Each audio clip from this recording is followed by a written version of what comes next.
अगर तुमने मेरी इस वीडियो पे क्लिक किया है तो तुमने होलिस्टिक अंडरस्टैंडिंग की ये वाली फेमस वीडियो ज़रूर देखी होगी। इस वीडियो में काफ़ी अच्छे से एक्सप्लेन किया गया है कि किस तरह ऑलमोस्ट सारी कोचिंग इंस्टीट्यूशंस स्टूडेंट्स को जेईई नीट या फिर कोई अलग कॉम्पिटिटिव एग्ज़ाम्स को क्रैक करने के लिए फ़ोर्स करते हैं और किस तरह ये लोग स्टूडेंट्स की कैपेबिलिटी और इंटरेस्ट को पूरी तरह से इग्नोर कर देते हैं। ये सारे लोग बच्चे के दिमाग में एक बात फिक्स कर देते हैं कि अगर जेईई या नीट नहीं तो कुछ भी नहीं। अगर बोर्ड्स में 10th क्लास में अगर तुम्हारे 95% नहीं आए तो आगे तुम्हारा फ्यूचर बेकार है। इस चक्कर में बच्चों पे इतना स्ट्रेस आ जाता है और उनके अंदर सुसाइडल थॉट्स आने लगते हैं। कुछ लोग भी गलत स्टेप्स उठा भी लेते हैं। और होलिस्टिक अंडरस्टैंडिंग का ये कंसर्न बिल्कुल जस्टिफाइड है क्योंकि ये सारे कोचिंग इंस्टीट्यूशंस अपनी वीडियोस के थ्रू स्टूडेंट्स के इमोशंस के साथ खेलते हैं। अगर तुम्हें जेईई या फिर नीट जैसे एग्ज़ाम में कोई इंटरेस्ट नहीं है, तुम्हारा बचपन से कोई सपना नहीं है कि तुम्हें डॉक्टर बनना है या इंजीनियर बनना है, बट अगर तुम्हारी फीड में इनकी मोटिवेशन वीडियोस आ गई जो कि ये डालते रहते हैं, तो तुम 1% से तो ज़्यादा ही अगर तुम इनसे अफेक्ट हुए बिना रह ही नहीं सकते।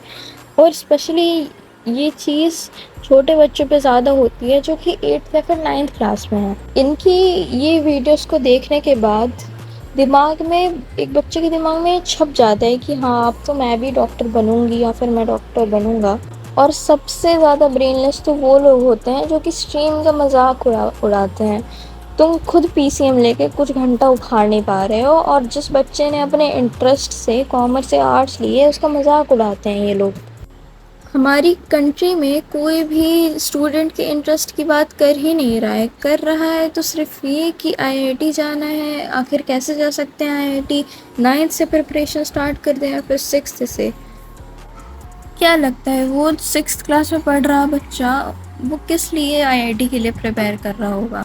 अपने पेरेंट्स की एक्सपेक्टेशंस को पूरा करने के लिए, पेरेंट्स के प्रेशर की वजह से कर रहा होगा? या फिर अगर एक्सपेक्टेशंस नहीं है पेरेंट्स को उससे तो फिर वो ये सोच के प्रिपेयर कर रहा हो कि आईआईटी में वहाँ क्या फेस्ट होते हैं, वहाँ पे कॉन्सर्ट भी होते हैं, क्या मेरी बढ़िया लाइफ होगी अगर आईआईटी मिल गया तो।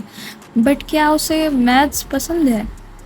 क्या उसे उसकी लाइफ एज अ इंजीनियर पसंद है? क्या उसे पता है कि आईआईटी में जाने के बाद भी कितनी हार्ड पढ़ाई करनी पड़ेगी उसे? नहीं, उसे नहीं पता है। ओके, अगर हम लोग आईआईटी की बात छोड़ दें क्योंकि आईआईटी में तो सिर्फ टॉप 1% ही स्टूडेंट्स जा पाते हैं, तो अगर मान लो एक स्टूडेंट ने सिर्फ उस लैविश लाइफस्टाइल को देख के आईआईटी प्रिपेयर करने के लिए डिसाइड किया है, तो अगर वो इतना केपेबल नहीं है और वो जेईई एडवांस जैसा टफ एग्ज़ाम नहीं क्रैक कर पाता है और उसको अपने एरिया में कोई नॉर्मल कॉलेज मिलता है, तो उसकी लाइफ तो बर्बाद है क्योंकि उसे कभी वो इंजीनियरिंग वाली लाइफ पसंद ही नहीं थी।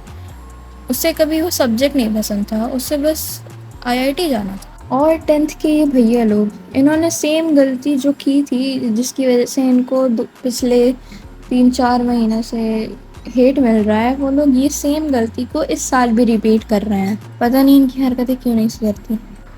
अब मैंने खुद 2026 में 10th का बोर्ड एग्ज़ाम दिया था और मेरे 90% आए थे और मैथ्स में मेरे 89 मार्क्स थे। पता है कम है, बट मैं दिल्ली से नहीं हूँ। और क्या मेरे 90% का रीज़न प्रीवियस टॉपर है?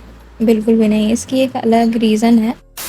अब सबसे बुरी बात ये है कि जब पेपर हुआ था, बोर्ड एग्ज़ाम हुआ था मैथ्स का, उसके बाद उन्होंने एक वीडियो डाली थी ये एक्सप्लेन करते हुए कि कैसे इस साल का मैथ्स का पेपर बहुत अनएक्सपेक्टेड था और इसमें ना ही टीचर्स की गलती है और ना ही स्टूडेंट्स की मेहनत ज़्यादा मैटर करती है देन उनके मार्क्स।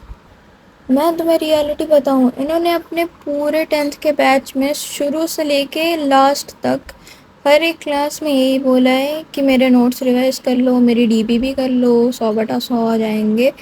बस यही चीज़ हर बार रिपीट की और मैं खुद इनके जहाँ से मैं आ गई थी और मैं खुद बस इनके नोट्स रिवाइज करती रहती थी और बस डीपी भी कर लेती थी। मैं सोचती थी बस हो गया, बट इन मोमेंट पे मुझे बहुत स्ट्रगल करना पड़ा इस वजह से।